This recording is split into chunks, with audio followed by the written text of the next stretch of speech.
ॐ अज्ञानतिमिरान्धस्य ज्ञानाञ्जनशलाकया चक्षुरुन्मीलितं येन तस्मै श्रीगुरवे नमः। श्रीचैतन्यमनोभीष्टं स्थापितं येन भूतले स्वयं रूपकदा मह्यं ददाति स्वपदान्तिकं।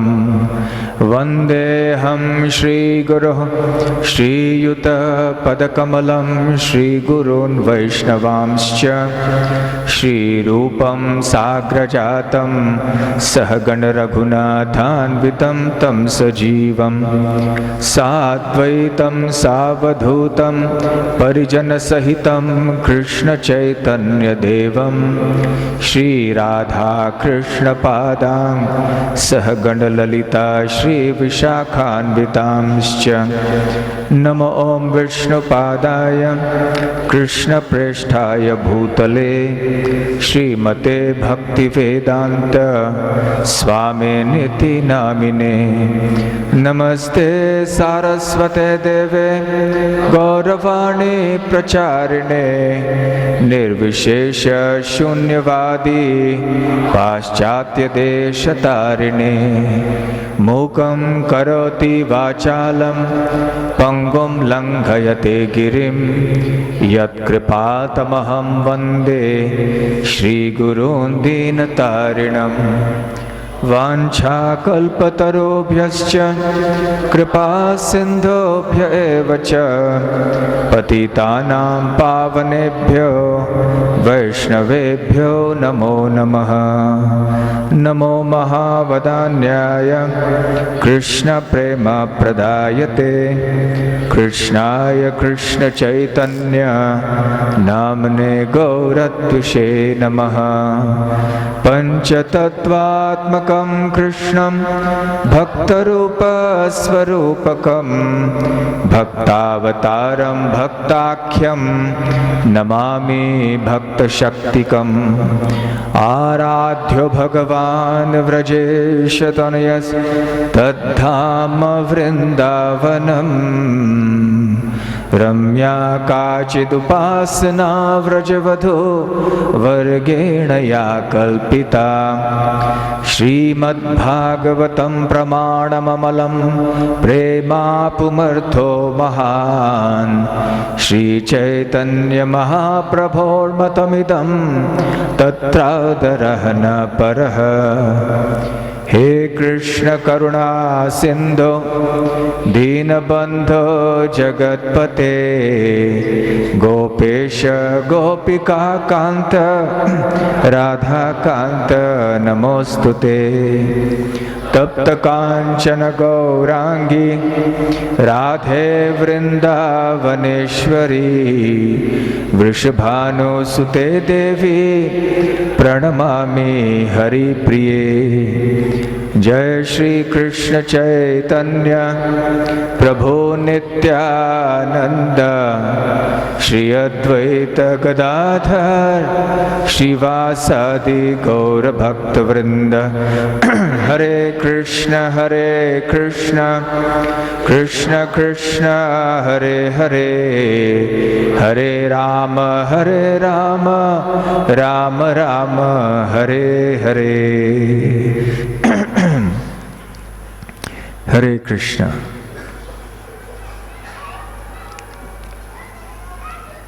श्री पुरुषोत्तम अधिक मास के अंतिम 8 दिनों में भागवत कथा के चौथे दिवस पर आप सबका हार्दिक स्वागत है। श्रीमद् भागवतम और भक्ति, इनकी महिमा का वर्णन पिछले 3 दिनों से हम करते आए हैं।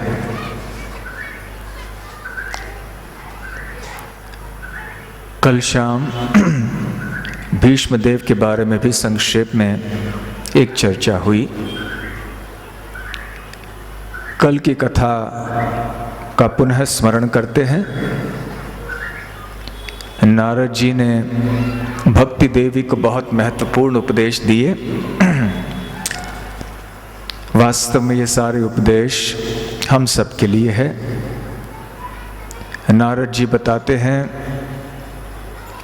कि सत्य त्रेता और द्वापर युगों में ज्ञान और वैराग्य ये दोनों पथ बहुत लाभदायक हुआ करते थे और मुक्ति प्रदान करने में समर्थ थे। परंतु कलयुग में ऐसा नहीं है। कलयुग में केवल भक्ति का पथ ही हमें जीवन की समसिद्धि को दिला सकता है। दूसरा कोई भी रास्ता नहीं है। नारद जी को चतुष कुमारों ने भी बताया कि भक्ति प्राप्त करने का सबसे सुलभ उपाय है श्रवण और कीर्तन। भगवान श्री कृष्ण के पवित्र लीलाओं का, गुणों का, उपदेशों का, नामों का कीर्तन गान यदि हम करते रहेंगे, श्रवण कीर्तन स्मरण करते रहेंगे, तो शीघ्र ही हमारे हृदय में भगवान श्री कृष्ण के प्रति भक्ति उत्पन्न हो जाएगी।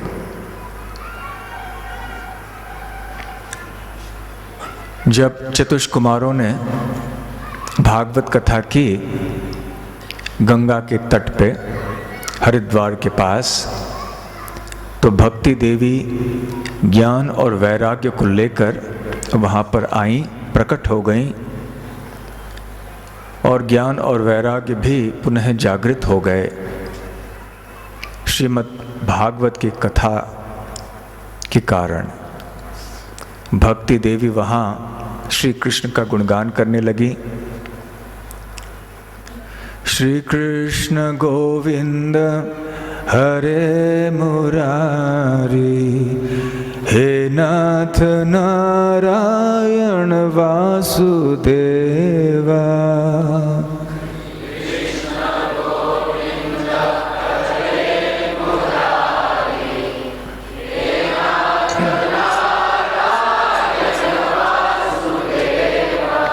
श्री कृष्ण गोविंद हरे मुरारी, हे नाथ नारायण वासुदेवा।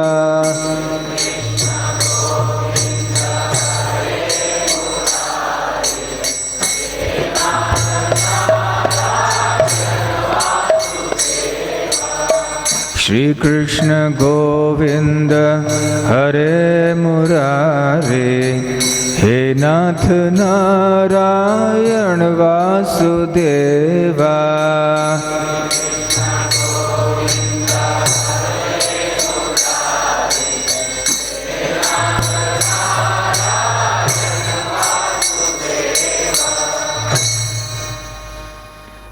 तो भक्ति देवी ऐसा कीर्तन करने लगी। ये श्री कृष्ण गोविंद हरे मुरारी, हे नाथ नारायण वासुदेवा, ये तो आप सब ने कई बार सुना होगा, परंतु इसका उल्लेख कहाँ होता है ये इस कथा से स्पष्ट होता है। पद्म पुराण में भागवत महात्म्य के अंतर्गत भक्ति देवी स्वयं कीर्तन करती हैं इस प्रकार से। भक्ति देवी बहुत प्रसन्न हो गई, ज्ञान वैराग्य भी तंदुरुस्त हो गए और ऐसे नारद जी सब जगह जाके श्रीमद् भागवत और भक्ति का प्रचार करने लगे। वैसे नारद जी और श्रीमद् भागवत के सिद्धांत के अनुसार भक्ति के सिवाय दूसरा कोई पथ वास्तविक फल प्रदान नहीं कर सकता है। विशेष करके दो पथ हैं, अन्य कर्म और ज्ञान के पथ। अब जैसा कि हम पहले भी कह चुके हैं, कर्म और कर्म के पथ में अंतर है, ज्ञान और ज्ञान के पथ में अंतर है। जब हम कहते हैं कि कोई कर्म के पथ पे चल रहे हैं, हम कहना चाहते हैं कि वो सकाम कर्म करते हैं। दूसरे शब्दों में वो अपने कर्म करते हैं कर्मों का फल भोगने के लिए। इसलिए ऐसे पथ में आध्यात्मिकता कम होती है। सकाम कर्मी कहलाते हैं ऐसे लोग। कर्म का संबंध जहाँ तक है, ये एक साधारण शब्द है जिसका अर्थ है कोई भी कार्य करना। पुण्य कार्य हो सकते हैं, पाप कार्य हो सकते हैं, आध्यात्मिक कार्य या भक्ति के कार्य हो सकते हैं। तो भक्ति में बहुत सारे कार्य होते हैं। बैठ के भगवान की कथा सुनना ये भी एक कार्य होता है, ये भी एक कर्म है, क्योंकि इसमें ध्यान लगाना पड़ता है, मन केंद्रित करना पड़ता है। परंतु कई लोग सोचते हैं कि भक्ति में कोई कार्य नहीं होता, भक्ति केवल भावुक लोगों के लिए है, और जो सक्रिय लोग हैं उनके लिए कर्म का पथ है, जो बुद्धिमान लोग हैं उनके लिए भक्ति ज्ञान का पथ है। परंतु ये सारी गलत धारणाएं हैं। श्रीमद् भागवत के सिद्धांत के अनुसार जब भी कोई व्यक्ति कर्म के फल के लिए प्रयास करता है तो फिर वो कर्म के पथ में चल रहा है, ऐसा हमें समझना चाहिए। तो भक्ति के पथ में भी हम कर्म करते हैं, परंतु केवल श्री कृष्ण को प्रसन्न करने के लिए। भक्त लोग मंदिर की सफाई करते हैं, भगवान श्री कृष्ण के अर्चा विग्रह की आरती उतारते हैं, भोग चढ़ाते हैं, भोग पकाते हैं। बहुत सारी व्यवस्था करनी पड़ती है। इस कथा के लिए भक्तों ने कितनी मेहनत करके तरह तरह की व्यवस्था की है यहाँ पर। तो भक्ति के पथ में भी बहुत सारे कर्म होते हैं, परंतु ये कर्म अकर्म कहलाते हैं, क्योंकि इनका कोई भौतिक फल नहीं होता और न भक्त भक्ति के द्वारा कोई भौतिक फल चाहता है। परंतु कर्म के पथ की बात जब हम करते हैं तो हमें जानना चाहिए कि इसमें व्यक्ति का उद्देश्य भगवान की भक्ति प्राप्त करने का नहीं होता है।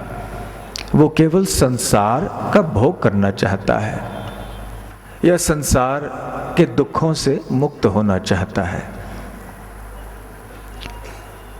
श्रीमद् भागवत में कहा गया है, धर्म स्वनुष्ठितः पुंसाम विश्वक्सेन कथासु यः नोत्पादयेद यदि रतिम श्रम एव ही केवलम। यदि हमने हमारे वर्णाश्रम धर्म के अनुसार विभिन्न कर्तव्यों को बड़े अच्छे ढंग से निभाया, पालन किया, यदि हम श्री कृष्ण के भक्त नहीं हुए तो ये सारा जो हमारा प्रयास है वो श्रम एव ही केवलम अर्थात व्यर्थ है। केवल कर्म करना और भगवान की भक्ति नहीं करना ये लाभदायक नहीं है, व्यर्थ है। समाज में ये बहुत गलत धारणा है कि बस भगवत गीता का सार है कर्म करते रहो। ऐसा नहीं कहते हैं भगवान। कर्म करते रहना है, हाँ, परंतु किसके लिए, किस उद्देश्य की प्राप्ति के लिए, किन की प्रसन्नता के लिए। जब हम भक्ति के पथ में चलते हैं, हम हमारे सारे कर्म भगवान को प्रसन्न करने के लिए करते हैं, इसलिए वो बहुत मीठे फल प्रदान करते हैं। परंतु भगवान की भक्ति को छोड़कर यदि हम कोई साधारण कर्म करते हैं तो फिर वो निष्फल है आध्यात्मिक दृष्टिकोण से देखा जाए तो। श्रीमद् भागवत में नैमिषारण्य में इकट्ठे हुए जो ऋषि मुनि थे वो बहुत प्रसन्न हुए जब सूत गोस्वामी वहाँ पर आए और उनके निवेदन पर उन्होंने श्री कृष्ण की कथाएं कहना प्रारंभ कर दिया। श्री कृष्ण की कथाओं को सुनकर इनका मन इतना प्रसन्न हुआ कि वो कहने लगे, कर्मण्यस्मिन् नाश्वासे धूमा धूम्रात्मनां भवान अपाययति गोविंदः पाद पद्मासवम मधु। कि हे सूत गोस्वामी पाद, हम यहाँ अनेक वर्षों से लगे हुए थे तरह तरह के यज्ञ संपन्न करने में। भले हम दुनिया के हित के लिए कर रहे थे, परंतु यज्ञ संपन्न करते करते हमने अनुभव किया कि कोई लाभ हमें नहीं हुआ। यदि लाभ कोई हुआ, यदि कोई परिणाम इसका हुआ, तो केवल इतना कि हमारे मुख जो हैं वो इस अग्नि के धुएं से काले हो गए हैं, बस इतना ही परिणाम हुआ है। धूमा धूम्रात्मनां भवान। इसलिए अब हम इतने संतुष्ट हो गए हैं कि आप श्री कृष्ण की कथाओं को बोल रहे हैं। अपाययति गोविंद पाद पद्मासवम मधु। अभी हम पी रहे हैं। अपाययति, आप पिला रहे हैं हमको। क्या पिला रहे हैं? आसव, एक तरह का रसायन होता है, जैसे आयुर्वेद में भी आसव होते हैं, रसायन होते हैं। तो ये आसव है, एक मधु है, एक प्रकार का शहद है, बहुत मीठा है। तो किस तरह का शहद है ये? गोविंद पाद पद्म, भगवान श्री कृष्ण के चरण कमलों का जो शहद है या मधु है या अमृत है, इसका पान आप इन कथाओं के द्वारा हमें करा रहे हैं।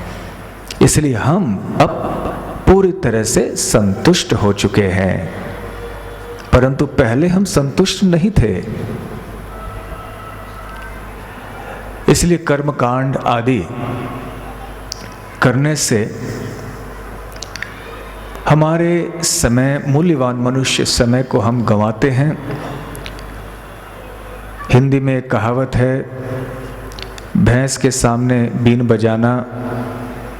इसका मतलब है कि कोई ऐसे कार्य करना जो निष्फल है, जिसका कोई फल नहीं है, कोई फायदा नहीं है।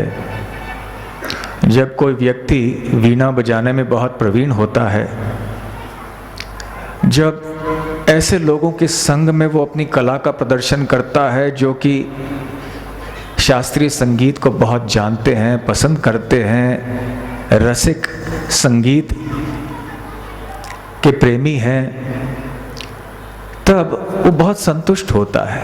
तो उसका वीणा बजाना वहाँ बहुत लाभदायक होता है सबके लिए, सब बहुत प्रसन्न हो जाते हैं। परंतु एक भैंस के सामने जाके वो वही बजाए, क्या लाभ? क्या भैंस कुछ समझेगा? केवल व्यर्थ होगा वही काम।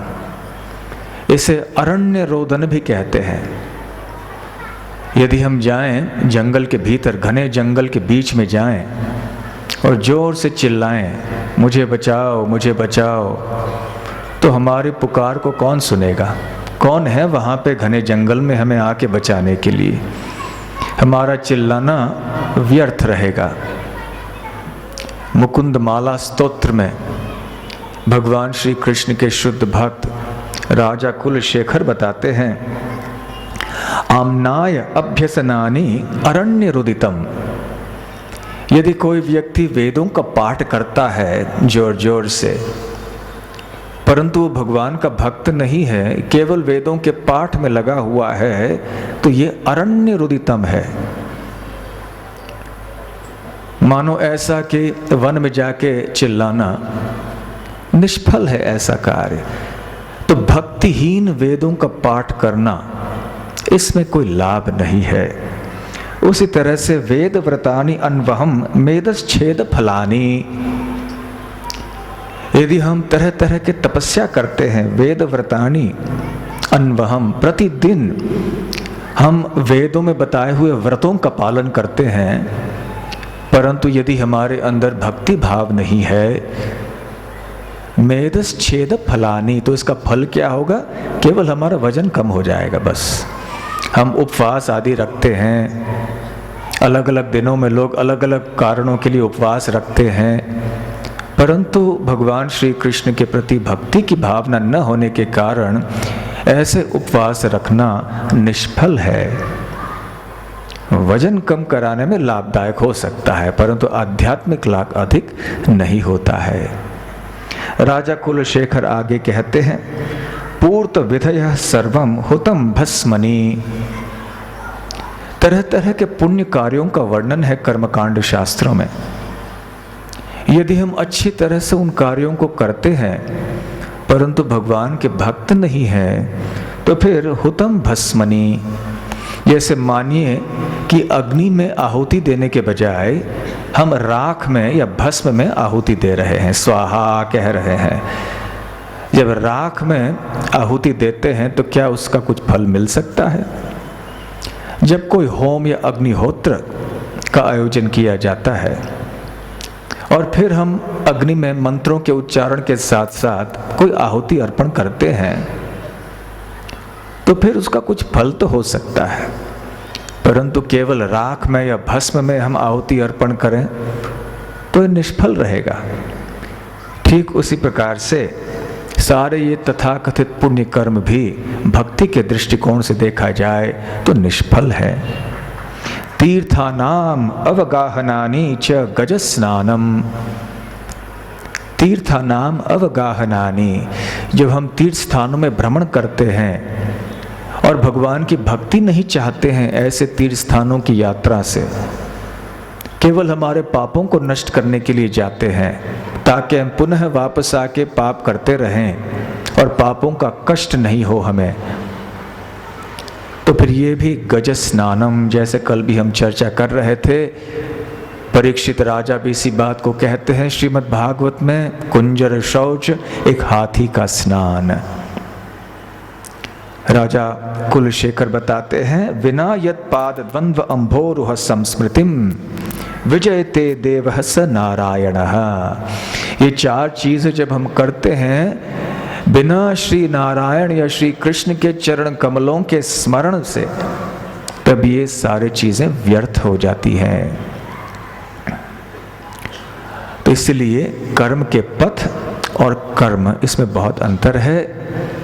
और भक्ति में भी हम तरह तरह के कर्म करते हैं जिनको अकर्म कहते हैं, और यही श्रीमद् भागवत में बताया गया है। जितने भी बड़े बड़े भक्तों का वर्णन है वो भी सब ऐसे तरह तरह के कार्य करते थे भगवान को प्रसन्न करने के लिए। श्रवण कीर्तन करना ये भी एक कार्य है, ध्यान करना, भगवान का स्मरण करना ये भी एक कार्य है। तो जैसे कर्म और कर्म के पथ में अंतर है, वैसे ज्ञान और ज्ञान के पथ में भी अंतर है।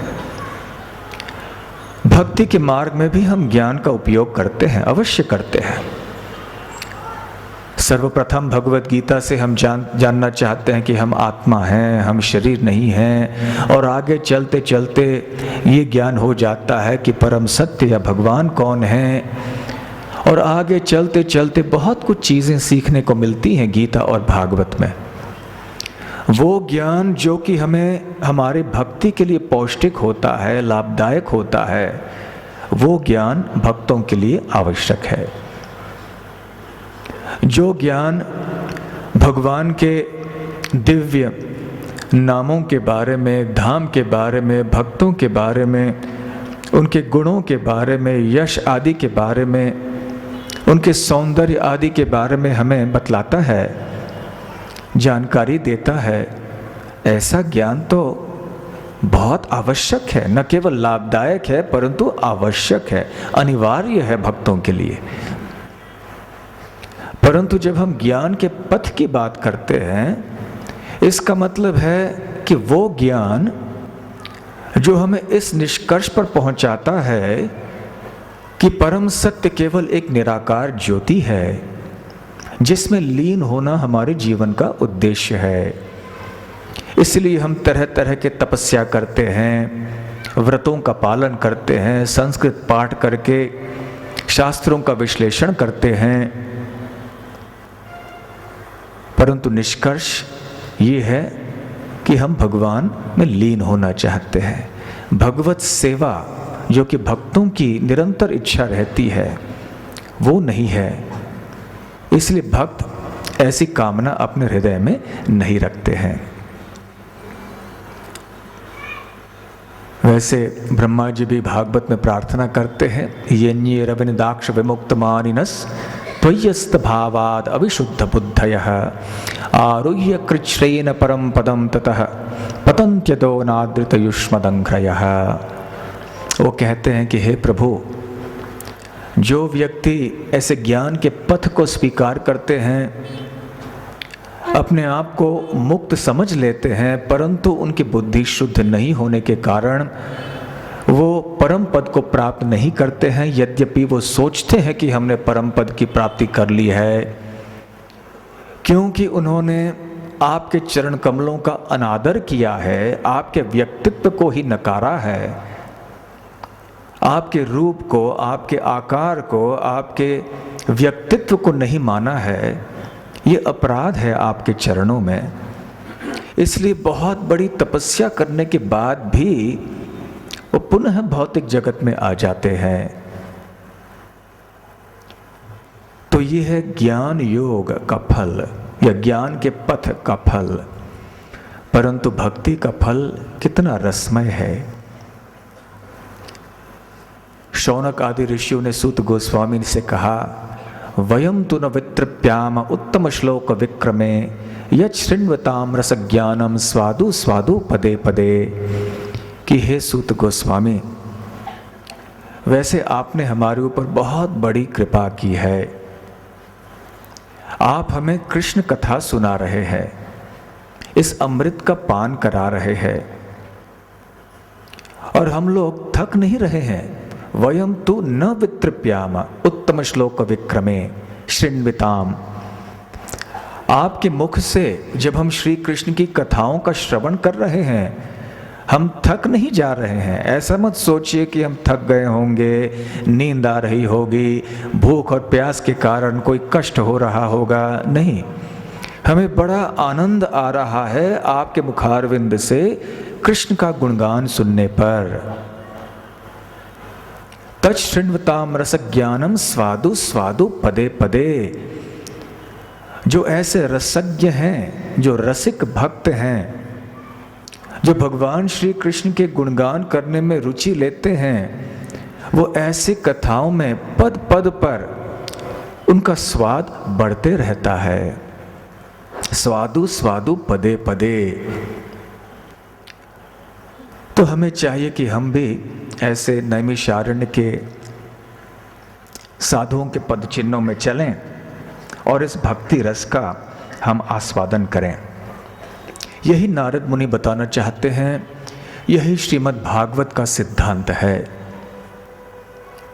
जब हम सिद्धांत को सही तरह से जान लेते हैं तो फिर लीला भगवान की सुनने में और भी अधिक आनंद आता है।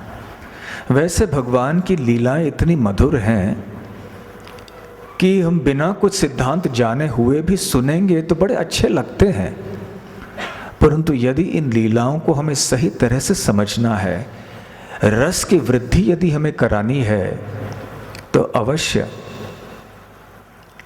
हमें सिद्धांतों को भी समझना चाहिए, दर्शन भी समझ लेना चाहिए। श्रील प्रभुपाद जी बताया करते थे कि श्रीमद् भागवत केवल रस ही होने के कारण आप कहीं से भी शुरू कर सकते हैं श्रीमद् भागवत का श्रवण करना। जैसे एक गुलाब जामुन है, मान लीजिए, आप इस तरफ से खाइए या उस तरफ से खाइए, मीठा ही लगेगा, क्योंकि गुलाब जामुन हर तरह से देखा जाए तो मीठा है। तो श्रीमद् भागवत भी ऐसे ही है। आप शुरू पहले स्कंद को पढ़िए, चौथे को पढ़िए, 8वें को पढ़िए, 10वें को पढ़िए, 12वें को पढ़िए, तो मीठा ही है। फिर भी प्रभुपाद जी ने कहा कि इसके लिए एक पद्धति होती है कि प्रथम स्कंध से हम शुरू करते हैं और ऐसे द्वितीय, तृतीय, चतुर्थ आदि स्कंधों को पार करते करते फिर हम अंततः दशम स्कंध तक पहुंच जाते हैं, जिसमें श्री कृष्ण की वृंदावन, मथुरा और द्वारका की लीलाओं का वर्णन है। तो प्रभुपाद कहते हैं वैसे दशम स्कंद भी पढ़ा जा सकता है, परंतु लोगों को सिद्धांतों के बारे में ज्ञान न होने के कारण ऐसी पूरी संभावना रहती है कि वो श्री कृष्ण की लीलाओं को गलत समझ लें। और ऐसे ही होता है, कई लोग सीधे रासलीला सुनने के लिए जाते हैं जबकि उन्हें मूल सिद्धांत पता नहीं होते हैं।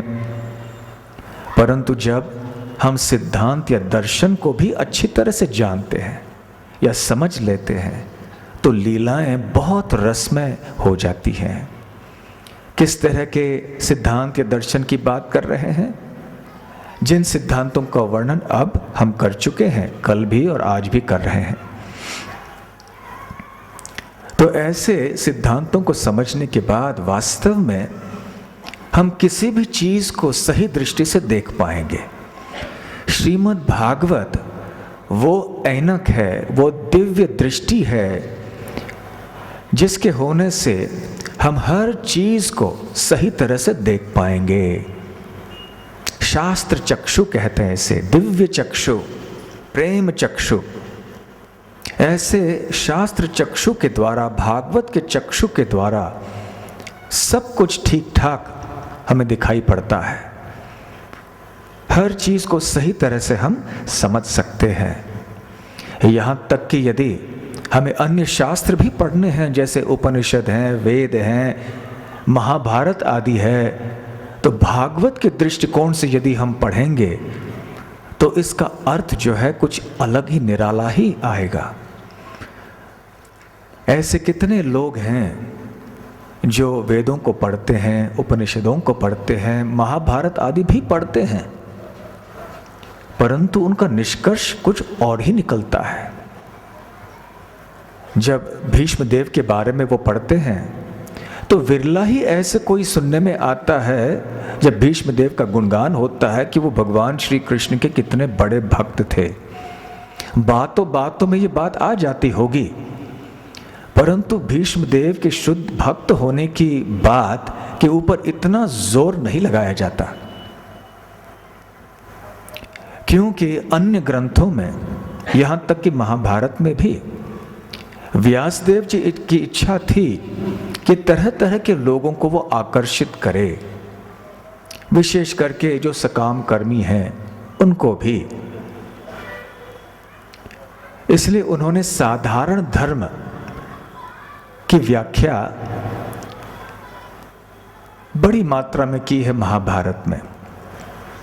हालांकि भगवान की भक्ति का वर्णन और भक्तों का वर्णन और स्वयं भगवान श्री कृष्ण का वर्णन भी विस्तार में पाया जाता है, परंतु बात यह है कि महाभारत में इतने अन्य विषय हैं और इतना विशाल ग्रंथ है ये, और इतनी रोमांचक घटनाएं एक के बाद एक पढ़ने में आती हैं कि जो पाठ करने वाला होता है या श्रवण करने वाला होता है उसका ध्यान अधिकतर इन अन्य विषयों में चले जाता है।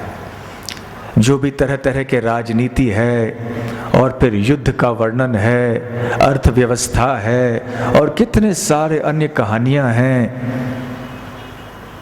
इनमें लोगों का ध्यान चले जाता है। अब लोग महाभारत के ऊपर भी कितने सारे नाटक आदि लिखते हैं और समाज में पिछले 100-200 सालों में अनेक ऐसे नाटक हुए भी होंगे, परंतु विरला ही ऐसे कोई नाटक या ग्रंथ या उपन्यास जो महाभारत पर आधारित है ये भक्ति को प्राधान्य देता है।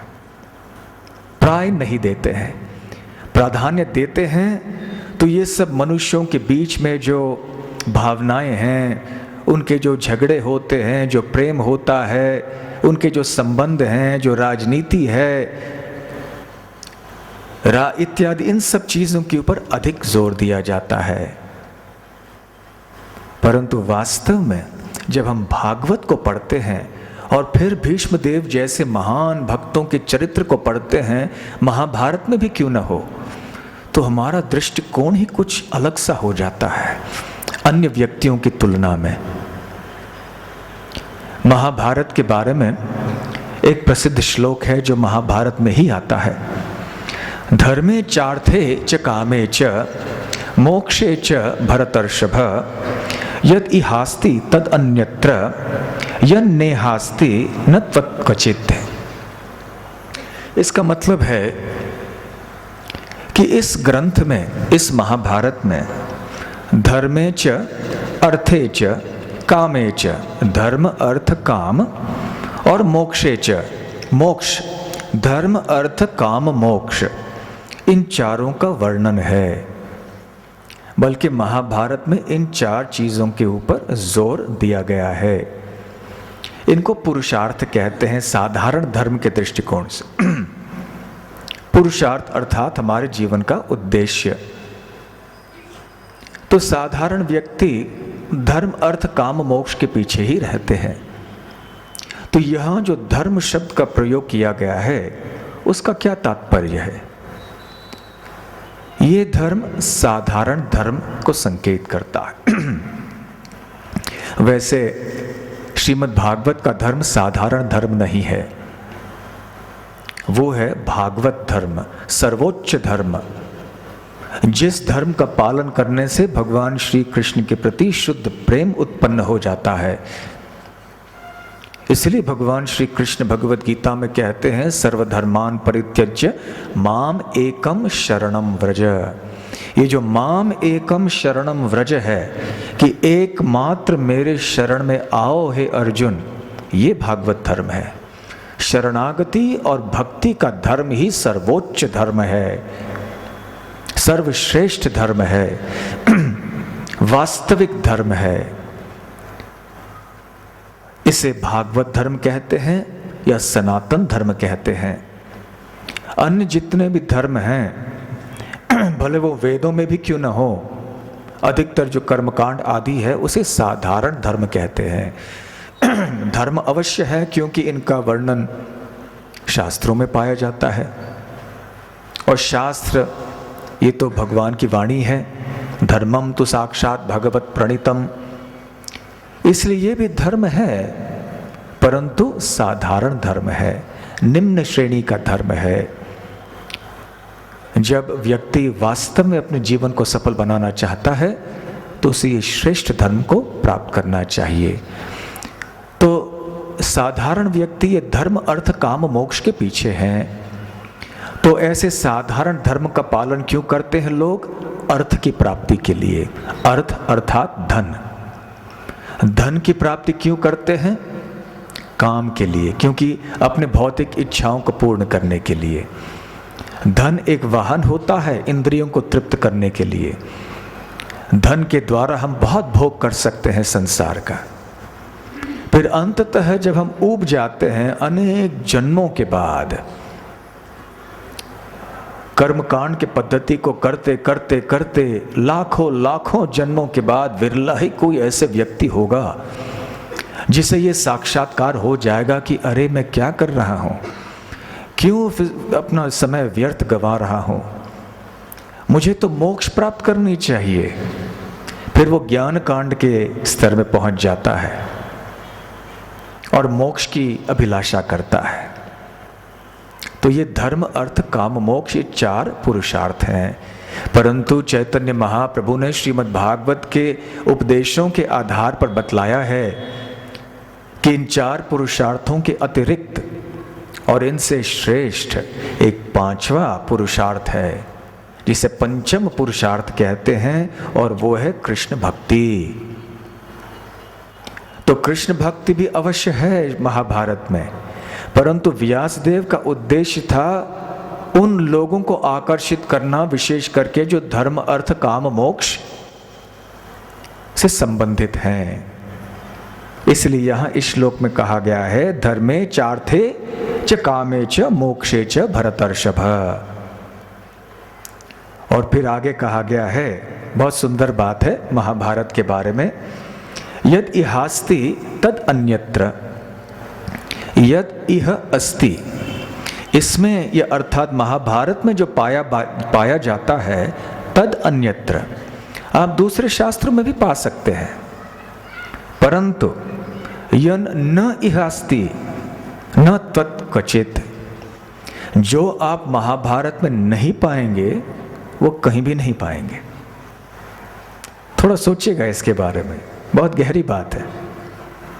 हम दोबारा कहते हैं, जो महाभारत में पाया जाता है वो अन्य शास्त्रों में भी पाया जाता है, परंतु जो महाभारत में नहीं पाया जाता है वो दूसरी जगह कहीं नहीं पाया जाता है।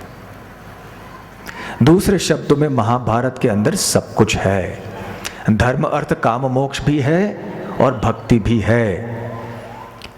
परंतु साधारण व्यक्ति जब महाभारत को पढ़ता है तो उसे भक्ति के प्राधान्य का पता नहीं चलता है, क्योंकि वो धर्म अर्थ काम मोक्ष में ही पड़ा रहता है। परंतु श्रीमद् भागवत पढ़ने वाले व्यक्ति जब महाभारत को पढ़ते हैं तो उनको भक्ति का सिद्धांत निकल आता है, दिखाई पड़ता है। इसलिए शास्त्र में कहा गया है, वेदे रामायणे चैव पुराणे भारते तथा आदावन्ते च मध्ये च हरिः सर्वत्र गीयते। चाहे वेदों में हो, रामायण में हो, पुराणों में हो, महाभारत में हो, आदाव अर्थात शुरुआत में, अंते अर्थात अंत में, मध्य बीच में, हरिः सर्वत्र गीयते। समस्त शास्त्रों में जितने भी वेद शास्त्र हैं उन सब में उद्देश्य केवल श्री कृष्ण को प्रकट कराना है। परंतु लोगों का सही दृष्टिकोण न होने के कारण, श्रीमद् भागवत के सिद्धांत को नहीं जानने के कारण अलग अलग ग्रंथों से वो अलग अलग निष्कर्ष निकालते हैं और भक्ति का प्राधान्य नहीं समझते हैं। वैसे जब हम महाभारत गहराई से पढ़ते हैं तो कितने बार, एक बार नहीं अनगिनत बार भगवान श्री कृष्ण को भगवान कह के संबोधित किया गया है, अनगिनत बार। और भीष्म देव जब भगवान की स्तुति करते हैं इतना स्पष्ट होता है कि वो भगवान के शुद्ध भक्त हैं। और अन्य जो बड़े बड़े भक्त भगवान के हैं जैसे पांडव हैं, वो भगवान की स्तुति करते हैं तो भक्ति इतना उभर आता है, भक्ति ही भक्ति दिखाई पड़ती है। जिसके आंखों में भक्ति है वो सब जगह भक्ति ही देखता है। और ये सत्य है, ये कोई कल्पना नहीं है। यदि हम चश्मा पहन रहे हैं और कांच में कुछ लाल कागज लगाया हुआ है तो हमें सब कुछ लाल दिखाई पड़ता है।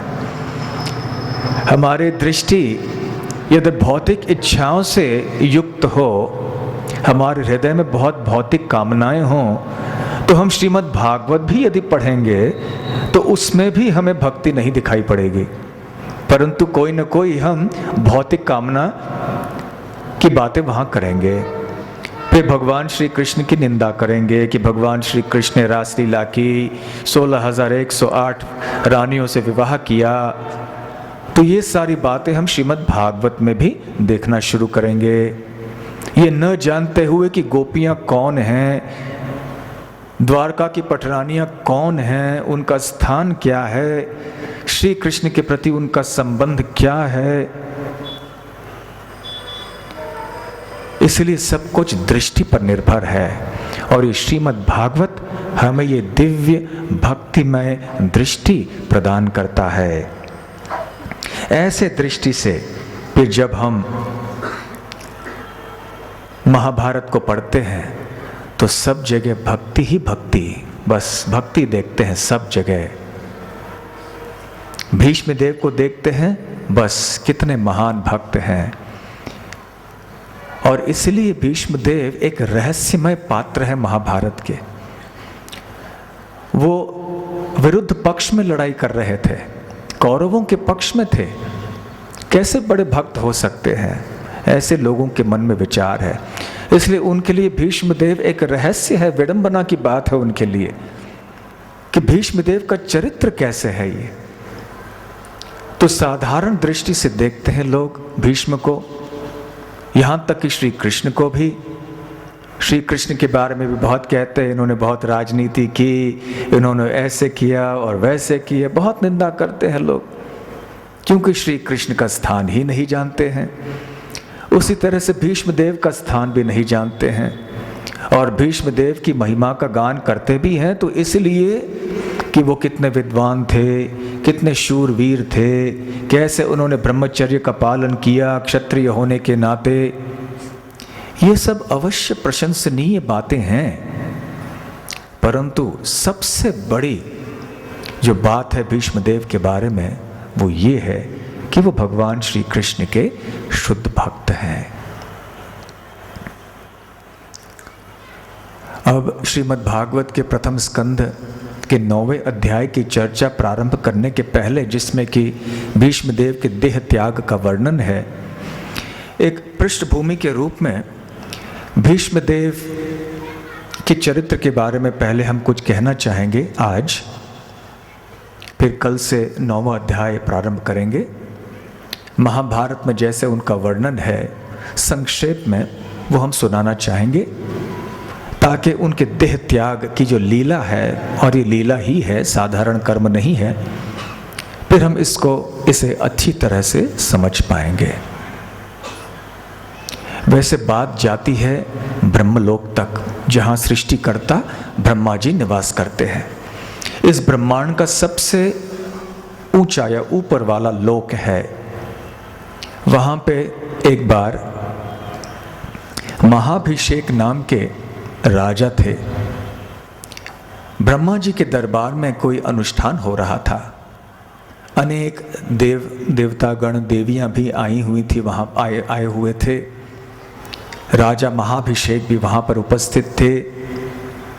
उन्होंने अचानक गंगा जी को देखा, गंगा देवी को। गंगा देवी के सौंदर्य को देखकर उनका मन विचलित हो गया। गंगा देवी भी उनको देखकर थोड़ी बहुत आकर्षित हो गईं। और ब्रह्मा जी ने ये देख लिया कि दोनों की दृष्टि ठीक नहीं है। उन्होंने कहा कि यहाँ ब्रह्मलोक में रह के आपके ऐसे कार्य उचित नहीं हैं, इसलिए हम आपको श्राप देते हैं कि आप दोनों को पृथ्वी लोक पर जन्म लेना होगा, जहाँ की सब ऐसे कार्य चलते हैं। आपको मनुष्य देह प्राप्त करना होगा। तो राजा महाभिषेक को पूछा गया कि कौन बनना चाहोगे। तो महाभिषेक ने देखा कि पृथ्वी में कौन ऐसे योग्य व्यक्ति है जिनके पुत्र वो बन सकते हैं।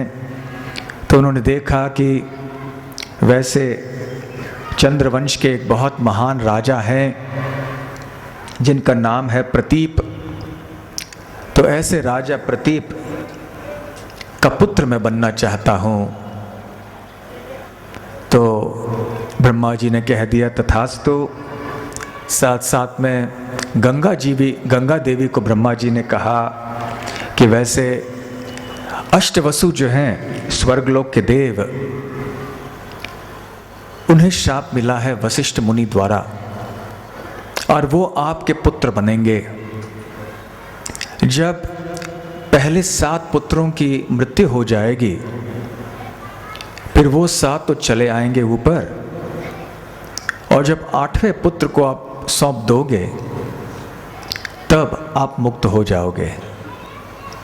तो गंगा देवी को भी यहाँ पृथ्वीलोक में एक स्त्री का रूप धारण करना पड़ा, पृथ्वी के स्त्री का रूप, यद्यपि वो तो स्वर्गलोक की देवी हैं। वैसे महाराज प्रतीप ये चंद्रवंश में थे। चंद्रवंश और सूर्यवंश क्षत्रियों के 2 वंश हैं, ऐसे श्रीमद् भागवत में वर्णन है। चंद्रवंश में श्री कृष्ण भी प्रकट हुए, सूर्यवंश में श्री राम प्रकट हुए।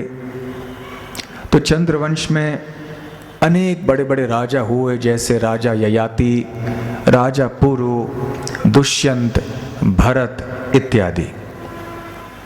फिर राजा प्रतीप के पुत्र हुए शांतनु। शांतनु राजा वास्तव में वही राजा महाभिषेक थे। तो हुआ ये कि एक बार चलते जा रहे थे तो उन्होंने गंगा जी का दर्शन किया। उस समय उनको पता नहीं था कि ये गंगा देवी है। तो गंगा देवी के सौंदर्य से आकर्षित होकर जाके विवाह का प्रस्ताव रखा। गंगा देवी ने स्वीकार कर लिया परंतु एक शर्त रखी राजा शांतनु के सामने। वो शर्त ये था कि जैसे आप मेरे साथ रहोगे, मैं जो भी कुछ करूंगी उस काम को करने में आप मुझे मना नहीं करोगे, पहली बात। और दूसरी बात, कभी भी कठोर वचन मुझसे आप नहीं कहोगे। अब कौन सी शादी ऐसे टिक सकती है पता नहीं हमें। अब गृहस्थ जीवन का हमें तो अनुभव नहीं है, परंतु साधारण दृष्टि से हम जानते हैं कि स्वर्ग के विवाह भी ऐसे नहीं होते होंगे। तो ऐसे शर्त रख दिए गंगा देवी ने। परंतु देखिए, पुरुष स्त्री का आकर्षण होता ही ऐसे है कि राजा शांतनु ने एक क्षण भी नहीं सोचा, तुरंत हाँ कह दिया। ये भी नहीं सोचा कि क्या ये संभव है, नहीं, क्योंकि इतने आकर्षित हो गए थे तो तुरंत हाँ कह दिया। तो गंगा देवी के साथ रहने लगे। अब उधर दूसरी जगह है, एक और लीला हो रही थी। जो वशिष्ठ मुनि थे अपने आश्रम में ध्यान कर रहे थे, अपने कार्यों में लगे हुए थे। उनके पास एक सुरभि गाय थी, नंदिनी, और ये गाय प्रचुर मात्रा में दूध प्रदान करती थी। केवल दूध ही नहीं, जो भी हमारी इच्छाएं हैं वो पूर्ण करने में समर्थ थी। कामधेनु सुरभि गाय। वैसे विश्वामित्र मुनि ने भी एक बार ऐसे गलत काम किया था, इस गाय को छीनने का प्रयास किया था। तो खैर, ये अष्टवसु वहां से गुजर रहे थे। देवतागण अनेक वर्ग के होते हैं, जैसे आदित्य हैं, द्वादश आदित्य। आदित्य अर्थात अदिति और कश्यप के पुत्र, जैसे इंद्र, विवस्वान इत्यादि। वामन देव भी जो स्वयं भगवान हैं, वो भी अदिति के पुत्र हैं, वो भी आदित्य कहलाते हैं। तो आदित्य हैं, साथ साथ रुद्र हैं 11 है, उसके बाद में वसु हैं। ऐसे तरह तरह के और देवता हैं देवलोक में। तो उनमें से एक वर्ग है वसुओं का, 8 वसु हैं। तो ये 8 वसु अपने अपने पत्नियों को लेकर इधर उधर भ्रमण कर रहे थे। तब देव नाम के वसु, जो 8वें वसु थे, उनकी पत्नी ने इस गाय को देखा और सोचा कि मुझे ये गाय चाहिए।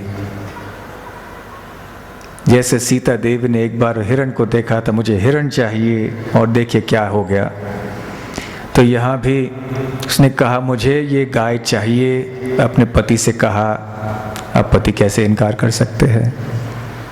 तो पति ने कहा ठीक है, हम करेंगे।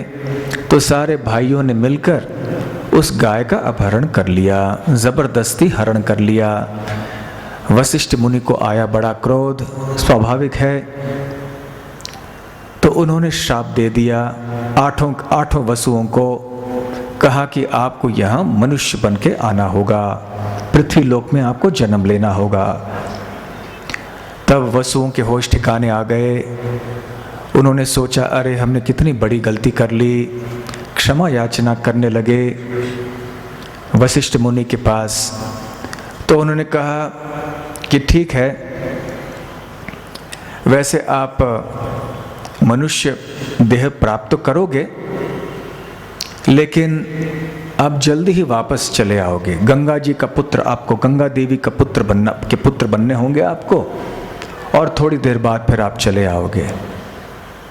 और क्षमा याचना जब करते रहे तो उन्होंने कहा ठीक है, जैसे ही आपका जन्म होगा वैसे ही आपकी मृत्यु होगी, इसलिए आपको अधिक समय रहना भी नहीं पड़ेगा वहाँ। आप में से 7 जो हैं वो तुरंत अपने देवलोक में चले जाएंगे, परंतु आप में से जो 8वें हैं देव, जिन्होंने वास्तव में मेरी सुरभि गाय का अपहरण किया अपने हाथों से, उनको अधिक दंड प्राप्त होगा, उनको आजीवन वहाँ रहना होगा। और स्त्री संभोग का सुख नहीं मिलेगा, बहुत लंबी आयु होगी, लेकिन वो बहुत शूरवीर और बहुत बड़ा विद्वान होगा। तो ऐसे कह के वशिष्ठ मुनि ने उनको भेज दिया। अब ऐसे भविष्यवाणी हुई, सब उनको शाप, 8 को ऐसे शाप मिल गया। फिर गंगा देवी राजा शांतनु के साथ में रह रही थी। थोड़े समय के बाद पहला पुत्र हुआ। जैसे ही पुत्र का जन्म हुआ, गंगा देवी ने इस पुत्र को लिया, गंगा नदी में गई और जल में बच्चे को डाल दिया। और राजा शांतनु देखते रह गए, हैरान हो गए कि अरे ये क्या कर रही है मेरी पत्नी।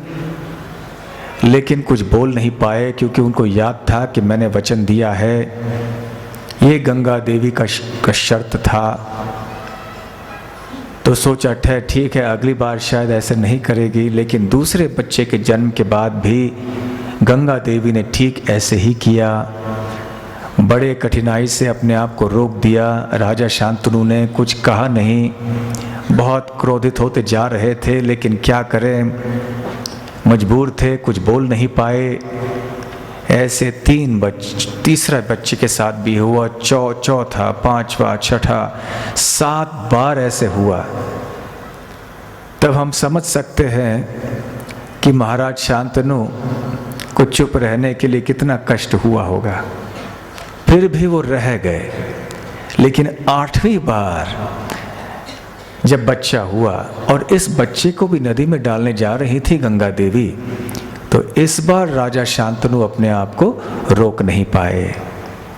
बहुत आग बबूले होकर आए गंगा देवी के सामने। अरे क्रूर स्त्री, क्या कर रही हो तुम? अपने ही बच्चों की हत्या करती हो। किस तरह की चुड़ैल हो तुम? ये सब क्या काम कर रही हो? ऐसे बहुत भला बुरा कह दिया। स्वाभाविक है, कोई माँ इस तरह से अपने बच्चों की हत्या करती रहे जानबूझकर, तो पिता तो नाराज होंगे ही। तो शांतनु राजा अपने क्रोध को रोक नहीं पाए। और जैसे ही ये हुआ तो गंगा देवी ने कहा कि आपने अपने वचन को तोड़ दिया है, तो ये लीजिए, ये बच्चा आप ले लीजिए। मैं अभी अदृश्य हो रहा हूँ, आपका संग मैं नहीं कर पाऊंगी, आपके साथ नहीं रह पाऊंगी। मैं स्वयं गंगा देवी हूँ वास्तव में। तब राजा शांतनु को बड़ा पछतावा हुआ कि अरे मैंने क्या कर दिया। परंतु गंगा देवी सुन नहीं रही थी। तो राजा शांतनु ने कहा कि ठीक है, तो कम से कम इस बच्चे को तो ले लो वापस और उसे स्वर्ग में ही बड़ा कर लो। तो गंगा देवी ने उस बच्चे को स्वीकार कर लिया और स्वीकार करके स्वर्गलोक में ले गई। वहाँ पे बच्चे को बहुत अच्छी तरह से पाला पोसा, अच्छा शिक्षण प्रदान करवाया। वशिष्ठ मुनि के द्वारा सारे शास्त्र आदि का ज्ञान उनको हुआ। परशुराम से उन्होंने अस्त्र शस्त्र की विद्या अर्थात धनुर्विद्या आदि सीख ली। तो ऐसे बहुत थोड़े समय में ही वो हर क्षेत्र में बड़े प्रवीण हो गए, बहुत शूरवीर आदि बने, परंतु पृथ्वीलोक में दिखाई नहीं पड़ रहे थे। एक बार राजा शांतनु सैर के लिए यूं ही निकले, गंगा के तट पे आए तो उन्होंने बहुत अद्भुत दृश्य देखा। वो दृश्य क्या था कि गंगा जी के जल का जो प्रवाह है, जो साधारण तौर से बहुत तीव्र होता है, अब पूरी तरह से रुक गया था और बल्कि थोड़ा उल्टा भी बह रहा था। तो राजा शांतनु ने ऐसा दृश्य कभी नहीं देखा था। कौन है ऐसे व्यक्ति जिसने गंगा जी के जल के प्रवाह को रोक लिया है और केवल तीरों से एक बांध बना दिया था किसी ने, जिसके कारण पानी भी रुक गया था। तो बड़े आश्चर्यचकित हो गए राजा शांतनु। इधर उधर देखा और वहां सामने एक नवयुवक खड़ा हुआ था। अब उन्हें संशय हुआ कि शायद ये तो मेरे पुत्र हो सकते हैं, परंतु वो लड़का जो है, वो युवक जो है वो अदृश्य हो गया। तब गंगा जी से प्रार्थना की, शांतनु महाराज ने, गंगा देवी प्रकट हुई और उस नवयुवक को लेकर आई और कहने लगी कि हे राजन, यही आपके पुत्र हैं, आपका 8वां पुत्र है ये, इसका नाम है देवव्रत। अब पूरे 32 साल बीत चुके थे। तो भीष्मदेव 32 साल के थे और बड़े आनंद से राजा शांतनु देवव्रत को वापस ले गए अपने घर में। देवव्रत राजकुमार हो गए और युवराज और सारी प्रजा भीष्मदेव से बहुत प्यार करती थी।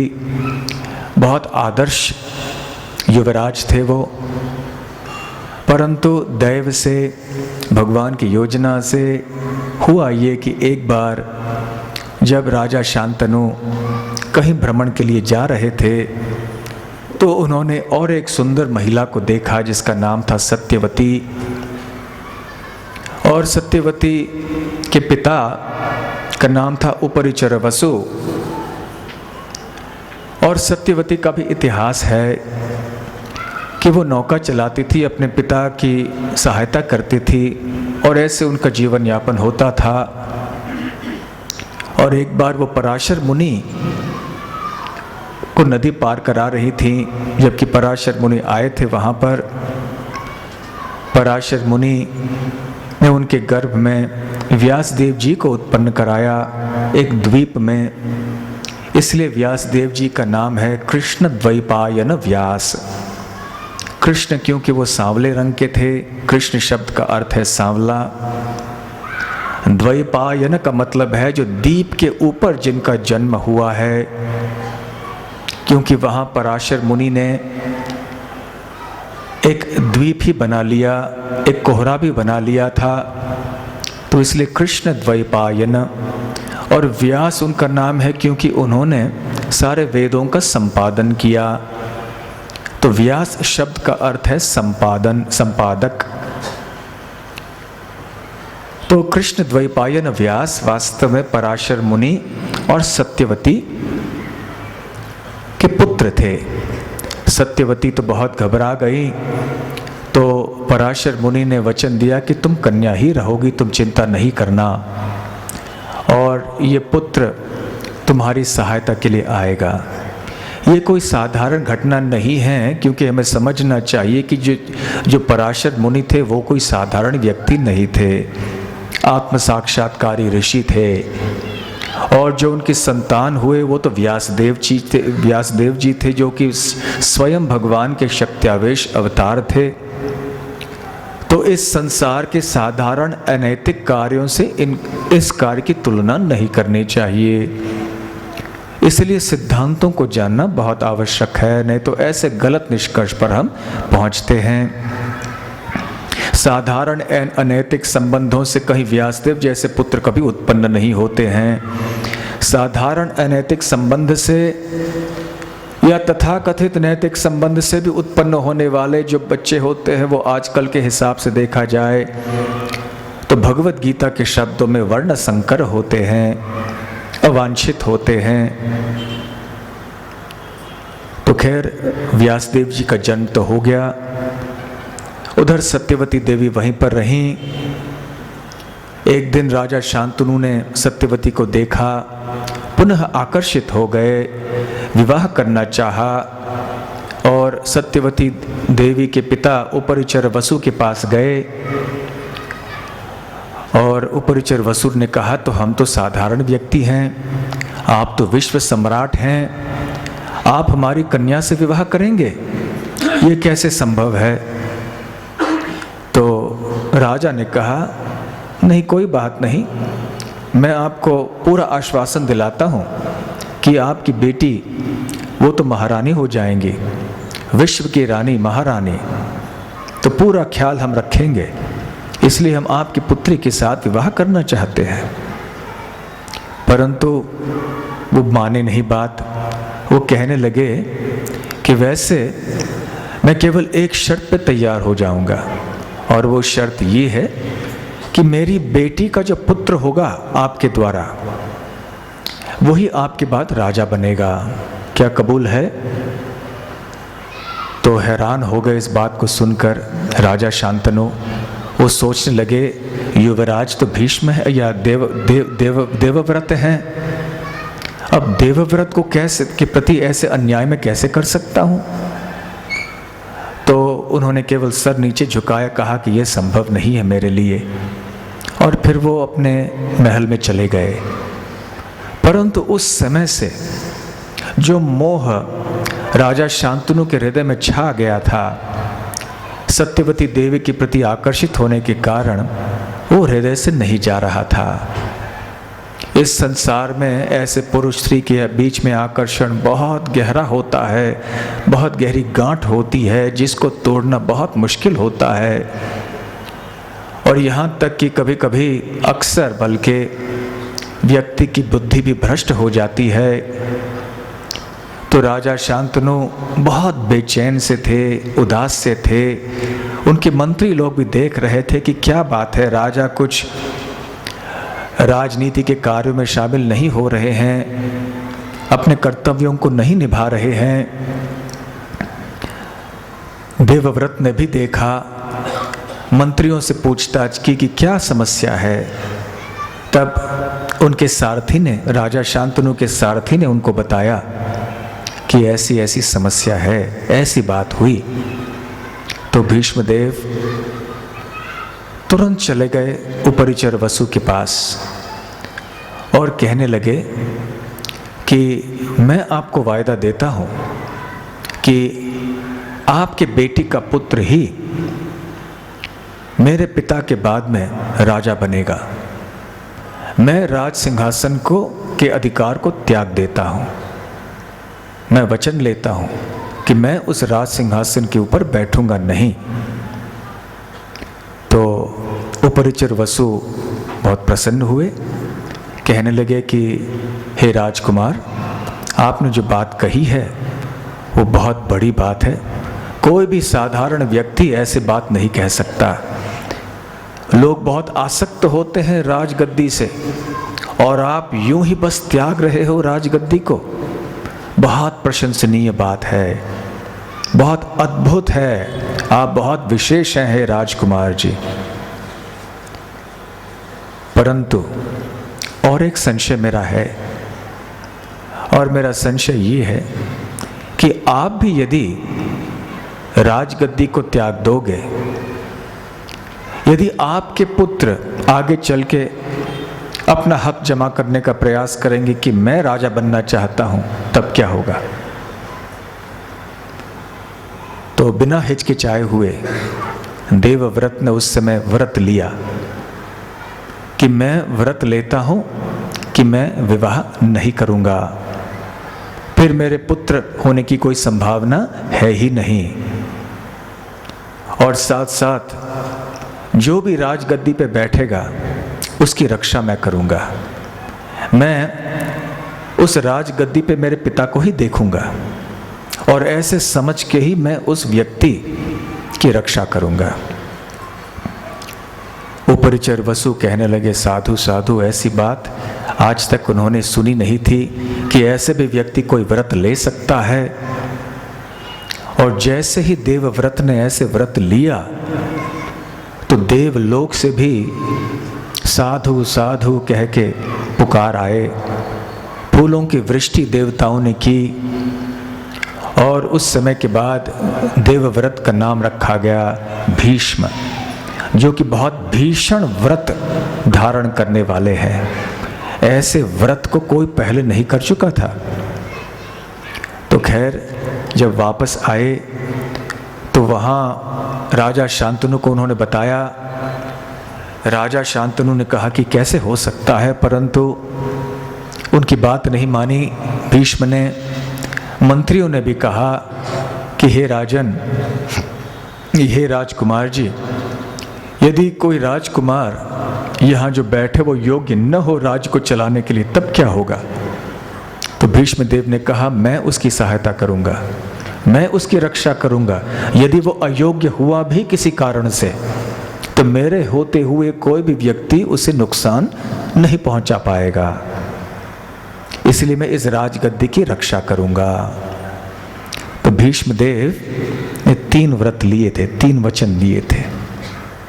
पहला वचन ये था कि मैं राज सिंहासन पे बैठने के का जो अधिकार है उसको त्यागता हूँ। दूसरी बात, मैं ब्रह्मचर्य के व्रत का पालन करूँगा, विवाह नहीं करूँगा, संतान की उत्पत्ति नहीं करूँगा। तीसरी बात कि जो भी राज सिंहासन पर बैठे मैं उसकी रक्षा करूँगा। तो राजा शांतनु वैसे वो इतने प्रभावित थे सत्यवती देवी से, हालांकि उनको बुरा लगा कि मेरे पुत्र को इतना बड़ा त्याग करना पड़ा केवल मेरे लिए। अब पिता ऐसे कुछ त्याग करे अपने बेटे के लिए वो तो सोच भी सकते हैं, परंतु यहाँ कुछ उल्टा ही हो गया। फिर भी देखिए संसार के आकर्षण इतना गहरा होता है, इतना तीव्र होता है, भयानक होता है कि व्यक्ति ऐसे भी कर सकता है। अपने पुत्र को उसके भविष्य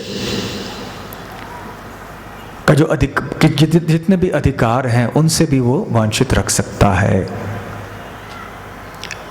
तो फिर भी हमें जानना चाहिए कि राजा शांतनु भी कोई साधारण राजा नहीं है। ये स्वयं राजा महाभिषेक थे। ब्रह्मा जी के द्वारा जो शाप किया था उसके कारण वो आए थे। अंततः हमें जानना चाहिए कि ये सारी चीज़ें भगवान की योजना से हो रही थी, क्योंकि भगवान भी भीष्मदेव के द्वारा बहुत महत्वपूर्ण कार्य संपन्न कराना चाहते थे। देखिए, भगवान के कार्यों को लीला कहते हैं।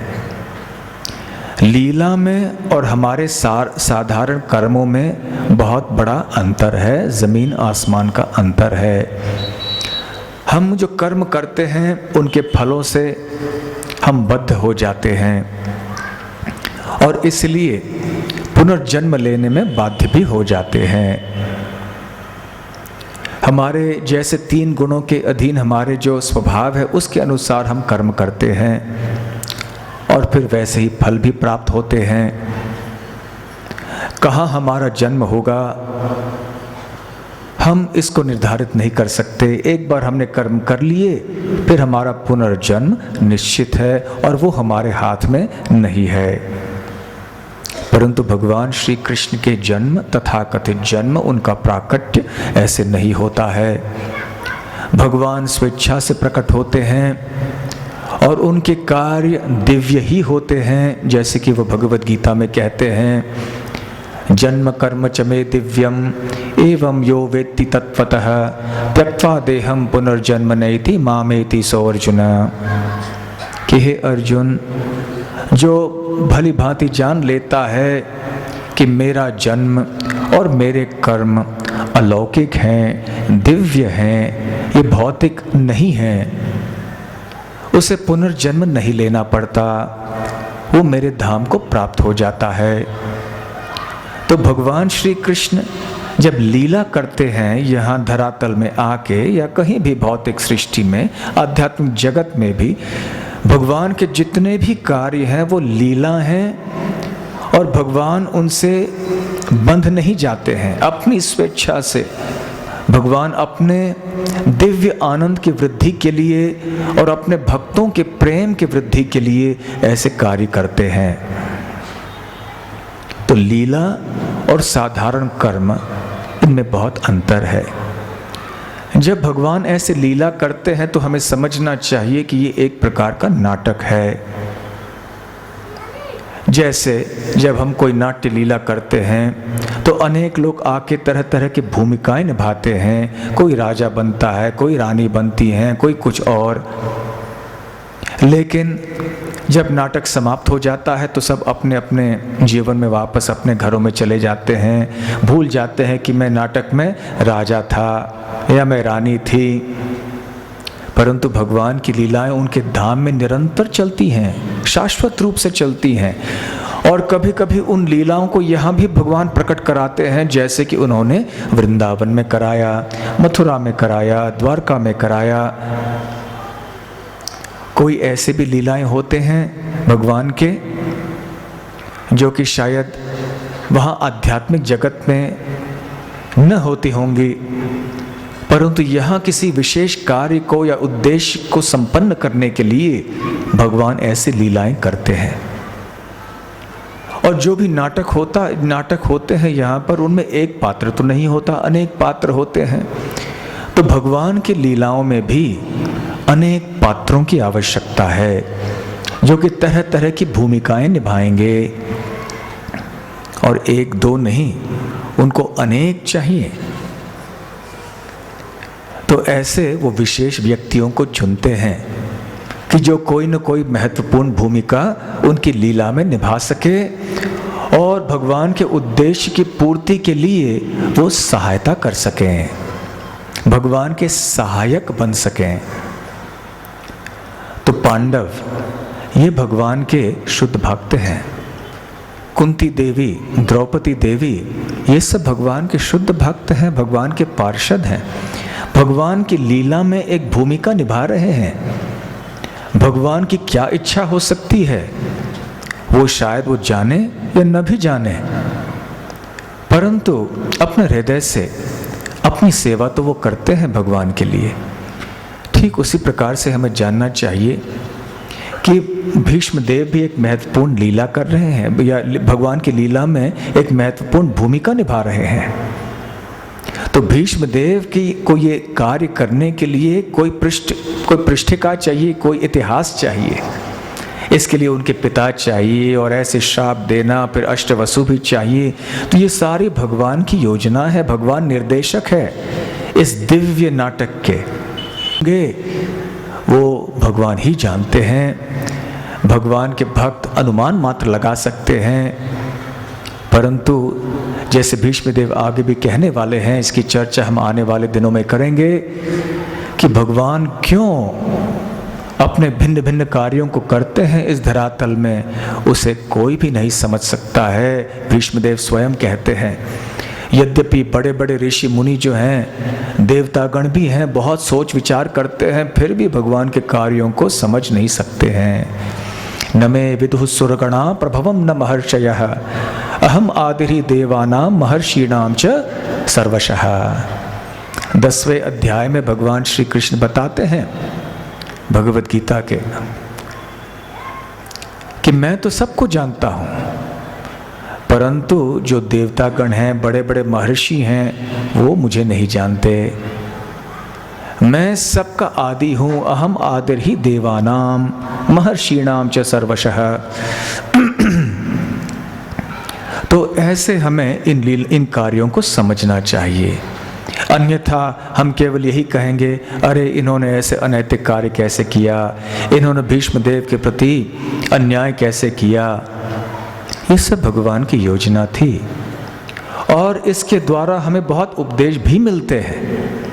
देखिए, भगवान एक कार्य से अनेक उद्देश्यों की पूर्ति करते हैं।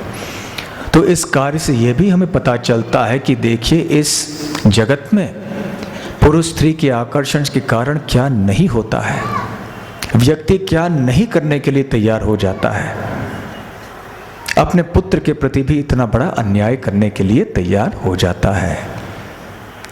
राजा शांतनु ने अंततः स्वीकार कर लिया, और फिर सत्यवती देवी आई, उनका विवाह हुआ।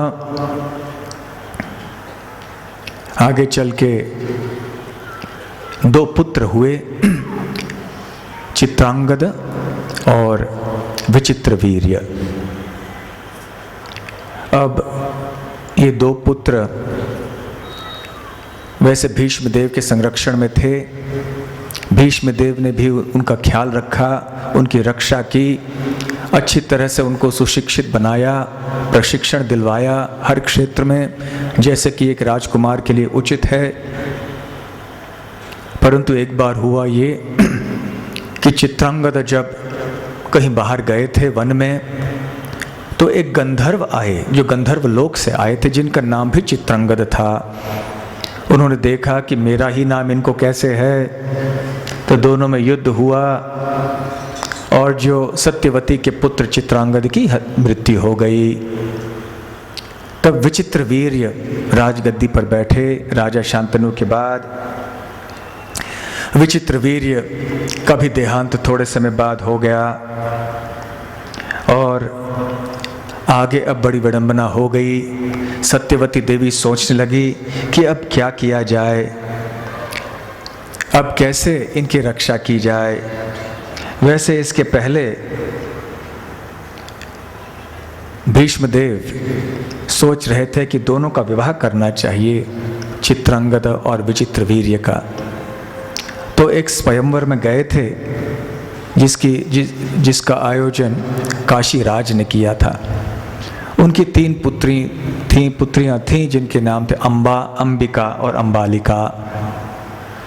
वहाँ स्वयंवर में स्वयं भीष्मदेव लड़े और तीनों कन्याओं को वो लेकर आए। उनका उद्देश्य था कि इनका विवाह वो विचित्रवीर्य और चित्रांगद से कराएंगे।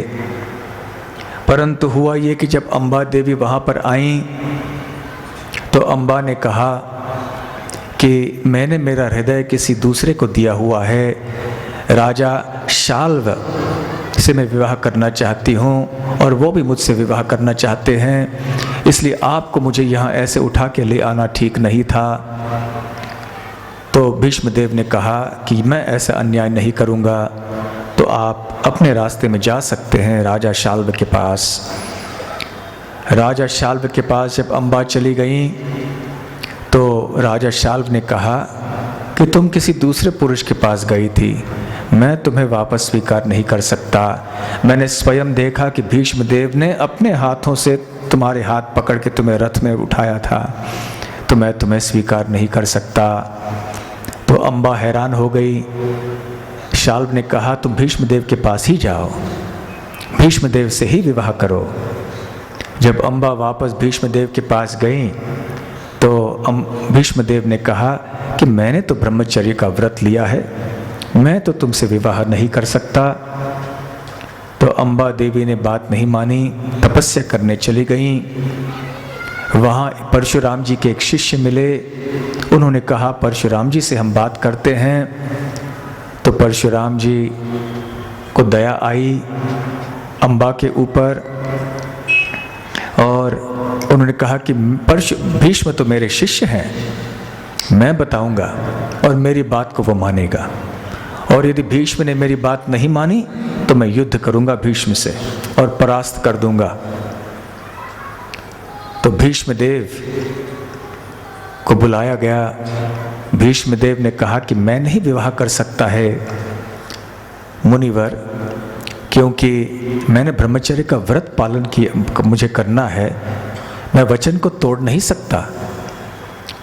तो परशुराम जी ने कहा कि तुम्हें करना होगा, क्योंकि मैं कह रहा हूं, मैंने वचन दिया है इस महिला को। फिर एक नहीं मानी भीष्मदेव ने, कहा कि फिर ठीक है युद्ध ही सही, और दोनों के बीच में युद्ध हुआ। 23 दिन लगातार भयंकर युद्ध हुआ दोनों के बीच में। दोनों अस्त्र शस्त्र विद्या में, धनुर्विद्या में बहुत प्रवीण थे। यद्यपि भीष्मदेव परशुराम से ही सीखे थे, फिर भी वो कोई कम नहीं थे।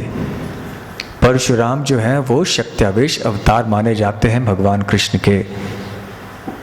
दुष्ट दमन शक्ति प्रदान की है भगवान ने उनको।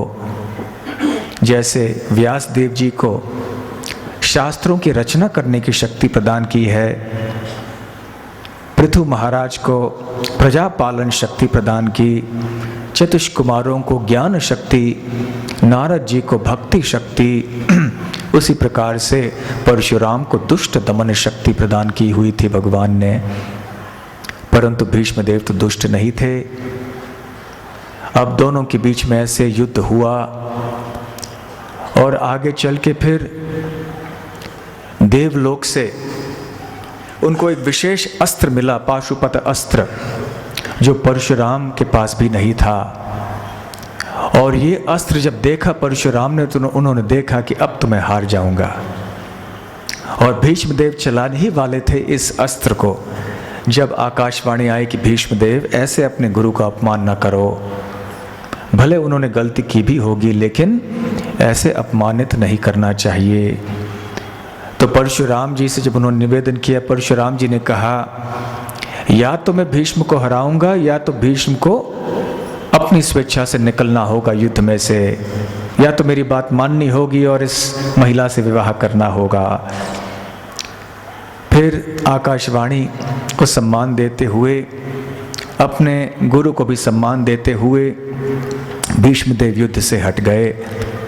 23 दिनों के बाद दोनों बिल्कुल बराबर के थे, भीष्म और परशुराम। फिर परशुराम ने अम्बा से कहा कि क्षमा करना, मैं भी कुछ कर नहीं पाया, मेरे लिए जो संभव था मैंने प्रयत्न किया, परंतु इससे आगे मैं और कुछ मदद नहीं कर पाऊंगा तुम्हारी। तो अम्बा और भी तपस्या करने बैठ गई और तपस्या के बाद अंततः उसे वरदान मिला, और वरदान ये था कि आगे चल के वो एक पुरुष बनेगी, शिखंडी, और ये पुरुष आगे चल के भीष्मदेव की हत्या का कारण हो जाएगा। क्योंकि अम्बा के मन में इतनी घृणा थी या इतना क्रोध था भीष्म के प्रति, उन्होंने सोचा कि भीष्म के कारण मेरा सारा जीवन बिगड़ गया, इसलिए मैं भीष्म को मार के ही रहूंगी। अम्बा ने अपने जीवन का उद्देश्य बनाया कि इस जन्म में नहीं हो सकता है तो कम से कम अगले जन्म में मैं भीष्म की हत्या करके ही रहूंगी। ऐसे ठान लिया था अम्बा ने, और ऐसे कड़ी कड़ी तपस्या करने के बाद फिर अग्नि में प्रवेश कर लिया, और अगले जन्म में वो द्रुपद राजा के घर में जन्म ले ली उस महिला ने, अम्बा ने, परंतु एक बच्ची के रूप में जन्म हुआ, लड़की। तो द्रुपद राजा और उनकी पत्नी सोच रहे थे, उन्होंने बहुत समय से प्रार्थना की थी, उन्होंने शिव जी की उपासना की थी कि हमें कोई संतान दीजिए, और अब शिव जी ने कहा था कि एक पुत्र होगा। तो अब हुई बच्ची, तो दोनों आश्चर्यचकित हो गए कि ऐसे कैसे है, परंतु राजा द्रुपद की पत्नी बहुत श्रद्धालु थी, उन्होंने कहा नहीं, शिव जी का आशीर्वाद कभी गलत नहीं साबित हो सकता, तो इसलिए यद्यपि ये लड़की है फिर भी ये लड़का होगा इसी लड़के की ही पोशाक पहनाएंगे, लड़के जैसे ही इसका प्रशिक्षण होगा, और हम घोषणा भी सारे समाज के लिए करेंगे कि हमारे बच्चा जो है वो लड़का है। तो ऐसे ही घोषणा की गई। तो सभी ने सोचा कि राजा द्रुपद को एक पुत्र हुआ है, तो नाम था शिखंडी। और आगे चल के शिखंडी को फिर एक कहानी बहुत लंबी है, और सही समय पे आगे की बात आगे बताएंगे आपको। कुछ तो कल आने वाले दिनों के लिए छोड़ देना चाहिए ना, अब सारी बात आज ही बता दें तो फिर कैसे चलेगा। तो खैर शिखंडी का जन्म हुआ, और शिखंडी का जन्म क्यों हुआ? केवल भीष्मदेव की हत्या कराने के लिए। और आगे चल के शिखंडी के जीवन में कैसे क्या हुआ, ये हम आगे चल के भी सुनने वाले हैं। तो खैर अम्बा और शिखंडी की बात एक तरफ रह गई, दूसरी तरफ अब जो अम्बा की जो दो बहनें थीं, अंबिका और अंबालिका, उनका विवाह तो हो गया, परंतु जब चित्रांगद और विचित्रवीर ये दोनों का देहांत हो गया और संतान नहीं थे, तो सत्यवती देवी और परेशान हो गईं, हैरान हो गईं कि अब क्या किया जा सकता है। तो अपने पुत्र व्यासदेव का स्मरण किया। जन्म लेने के बाद ही व्यासदेव ने अपने माता को सांत्वना दी थी कि चिंता नहीं करना है माते, मैं तुम्हारी रक्षा के लिए, तुम्हारी सेवा के लिए तत्पर रहूँगा। जब भी मेरी आवश्यकता पड़े केवल मेरा स्मरण करना और मैं तुरंत वहाँ उपस्थित हो जाऊँगा। तो ऐसे जब विकट परिस्थिति निर्माण हो गई तो सत्यवती रानी ने स्मरण किया अपने पुत्र व्यासदेव का, और व्यासदेव प्रकट हुए और फिर समस्या का वर्णन किया और कहा कि वंश को आगे बढ़ाना है तो तुम भी मेरे पुत्र हो। इसलिए वैदिक काल में ऐसे संभव हुआ करता था, परंतु कलयुग में यह वर्जित है। तो खैर व्यासदेव जी को उन्होंने आदेश दिया कि आप संतान की उत्पत्ति कराना अंबिका और अंबालिका से। तो इस प्रकार से अंबिका से जन्म लिया धृतराष्ट्र ने, अंबालिका से जन्म लिया पांडु ने, और तीसरी बार जब व्यासदेव जी आना चाहते थे तो दोनों ही ने एक दासी को रख दिया, क्योंकि व्यासदेव जी का वो भयानक रूप देखना नहीं चाहते थे, क्योंकि व्यासदेव जी तो जंगल से तपस्या करके आए थे, इसलिए एक दासी को रख दिया। और फिर वहाँ संतान की जो उत्पत्ति हुई उनका नाम था विदुर। तो ऐसे धृतराष्ट्र, पांडु और विदुर, इनका जन्म हुआ। आगे चल के आपको तो पता ही है कि धृतराष्ट्र के 100 पुत्र हुए कौरव, पांडु के 5 पुत्र हुए पांडव। तो ये पीढ़ी आगे भी भीष्मदेव के संरक्षण में रही। वैसे देखा जाए तो भीष्मदेव के भाई हुए विचित्रवीर्य और चित्रांगदा, परंतु हमें याद रखना चाहिए कि भीष्मदेव उनके पिता तुल्य थे। आयु में अंतर भी उतना ही था। जब उनका जन्म हुआ था तो भीष्मदेव की आयु भी काफी हो गई थी, वो वैसे उनके पिता के समान थे। तो यद्यपि वो भाई थे, पुत्र के समान थे, इसलिए हम कह सकते हैं कि पांडव और कौरव एक ओर और भीष्मदेव दूसरी ओर के बीच में ये तीसरी पीढ़ी थी, परंतु वास्तव में चौथी पीढ़ी के समान थी, क्योंकि जीवन की अवधि में आयु में इतना अंतर था। तो खैर भीष्मदेव सबका देखभाल करते रहे। अपने जीवन को उन्होंने पूरी तरह से त्याग दिया, पहले अपने पिता की सेवा के लिए, बाद में अपने भाइयों की सेवा के लिए, बाद में धृतराष्ट्र, पांडु और विदुर की सेवा के लिए, उसके बाद में कुरु राजकुमारों के लिए। भीष्मदेव का सारा जीवन ऐसे ही सेवा में ही उन्होंने समर्पित किया। ये है भीष्मदेव का त्याग।